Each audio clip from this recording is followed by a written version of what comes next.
Hey, Paul. I want you to prepare a package of the dream cookies, the ones we talked about, and send them over to Blake and his church community. Paul. Sounding curious. Dream cookies? You mean those special treats we discussed? What's the plan? She.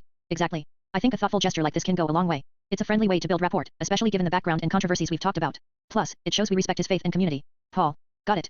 You want me to include a note or just send the cookies? She. Include a simple note, something like, warm regards and best wishes from Chi, looking forward to working together. Keep it friendly and respectful. Paul. Will do. I'll have them shipped out today. She. Thanks, Paul. Small gestures like this can make a real difference in building trust. Paul. Lloyd Doggett is a senior member of Congress representing Texas's 37th District. He's been serving in the House of Representatives since 1995, making him one of the longest-serving members from Texas. Born on October 6, 1946, in Austin, Texas, Doggett earned his undergraduate degree from the University of Texas at Austin and later obtained his JD from the University of Texas School of Law. She. Listening attentively. Go on. Paul. He started his career as a lawyer and was elected to the Texas Senate in 1974, where he served for 15 years. During his time in the state Senate, he was known for his dedication to consumer rights, healthcare, and education. In 1994, he ran for Congress and won the seat, focusing on issues like healthcare reform, voting rights, and economic justice. She. Impressive track record. What about his political stance? Paul. Lloyd Doggett is widely regarded as a progressive Democrat. He advocates for expanding healthcare access, protecting voting rights, and addressing income inequality. He's often been a critic of tax loopholes and corporate influence in politics. Throughout his career, he's emphasized integrity, transparency, and standing up for the underrepresented. She. Nodding thoughtfully. Sounds like someone committed to real change and deeply rooted in Texas politics. Paul. Absolutely. Despite challenges, he's maintained a reputation as a principled legislator. He's known for his persistence and willingness to challenge the status quo. She. Thanks, Paul. That gives me a solid picture of who Lloyd Doggett is. Congressman Lloyd Doggett, overview and controversies. Background. Lloyd Doggett is a senior Democratic member of the U.S. House of Representatives from Texas, serving since 1995. Known for his progressive stance, he has been a vocal advocate on issues like healthcare, voting rights, and economic justice. Key areas of focus: healthcare reform, voting rights and election integrity, tax fairness, consumer protection, controversies and challenges.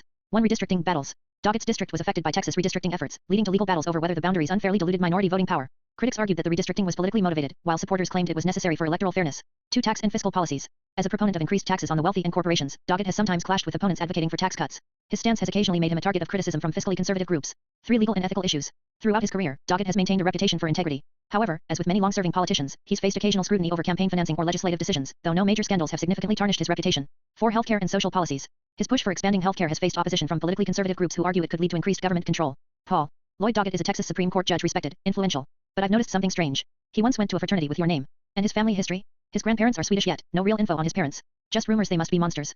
She. The junior part, that's what cursed him, I believe. The junior. It's like a shadow cast by the original, a reminder that some curses follow generations. Paul.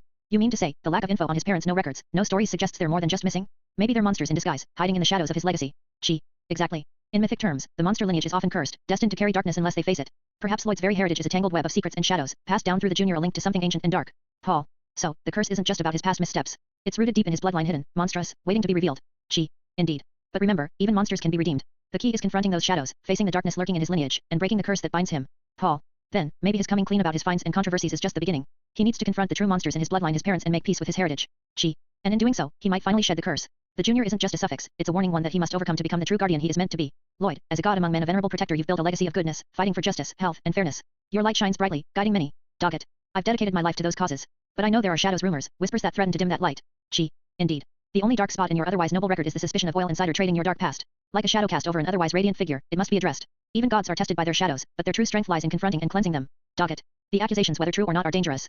They could tarnish everything I've fought for.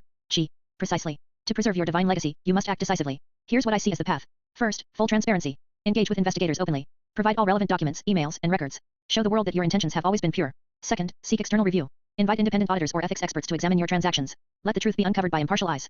Third, distance yourself from any questionable dealings. If any transactions appear dubious, step back and clarify your role. Demonstrate that you are committed to integrity above all. Fourth, public reaffirmation. Issue a statement reaffirming your commitment to honesty and your respect for the law. Emphasize that your legacy is built on service and righteousness, and that you will do what it takes to uphold that. Finally, uphold your moral stature. Cooperate fully, accept accountability if needed, and emerge stronger like a god who has faced darkness and overcome it. Doggett. I understand. Chi, my legacy is precious. I will confront these shadows openly and restore the light I've worked so hard to build. Chi. Good. Remember, even gods face shadows. What matters is how they dispel them. Your true divinity lies in your integrity and resilience. Chi. You know, Paul, it's interesting, Lloyd's grandparents are Swedish. Sweden, the homeland of Ericsson, the giant mega internet Wi-Fi company. They control the waves, the signals, every byte, every connection. Paul. Surprised. Ericsson? The telecom giant? I thought they just made phones. Chi. Smirking. Phones? No. They control the very airwaves, Wi-Fi, signals, EMFs, poisoning the masses with invisible chains. Think about it, if they control all the Wi-Fi, then they control the flow of information, the very fabric of connectivity, and perhaps, the poison of mind and body itself. Paul. Frowning. So, you're suggesting Ericsson's influence is more than just technology? That they're like ancient gods controlling the EMF currents? Chi. Exactly. In mythic terms, they are the unseen dark deities, masters of the invisible poison. Sweden, the birthplace of this power, is like a hidden lair of ancient monsters, beings that feed off the chaos and control the flow of energy in the modern age. Paul. Nervously. That's a lot to think about. If they control the waves, then the entire world is under their silent spell. Chi. And here's the curse: those who are born into such bloodlines, like Lloyd's ancestors, may carry the darkness, perhaps cursed to serve these dark overlords or to be haunted by their influence. The monster bloodline, the hidden power, all connected through the shadows of the Wi-Fi empire. Paul. So, the real monsters aren't just in myths, they're in the signals, the invisible EMF poison that permeates everything. She. Yes. And the only way to break free is to confront these unseen forces, to face the dark influence lurking behind the tech before it consumes us all. She. Now I see why Greta Thunberg fights so fiercely against climate change. It's not just about the environment, it's about freeing the world from the invisible chains of the digital poison.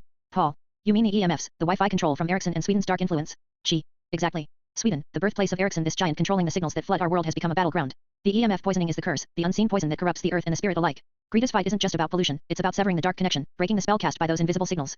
Paul. So, she's fighting not only climate but also the invisible manipulation, like a hero battling the shadow monsters enslaving humanity? She. Yes. She's a modern-day warrior, challenging the unseen overlords of the digital age, those who poison the airwaves, control the EMFs, and keep humanity tethered to their dark influence. Her voice echoes as a call to purge the poison from the roots, to restore balance and free the world from the silent, poisonous grip.